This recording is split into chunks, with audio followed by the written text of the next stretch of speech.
It was early in the morning when he rode.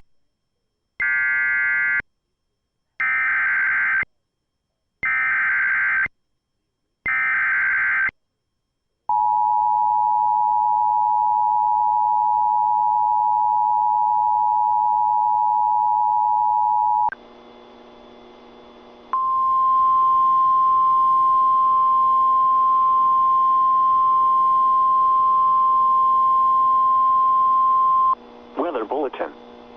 For the following counties in Pennsylvania, Allegheny and Westmoreland, the National Weather Service in Pittsburgh has issued a severe thunderstorm warning for southeastern Allegheny County in southwestern Pennsylvania, southwestern Westmoreland County in southwestern Pennsylvania until 5:45 p.m.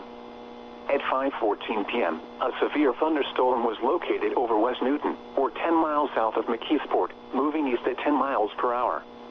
Hazard, 60 miles per hour wind gusts. Source, radar indicated. Impact, expects damage to trees and power lines, resulting in some power outages. Locations impacted include West Newton, Sudlersville, Smithton, and Madison. For your protection, move to an interior room on the lowest floor of a building. Please report severe weather by calling 412-262-1988, posting to the National Weather Service Pittsburgh Facebook page, or using Twitter at NWS Pittsburgh.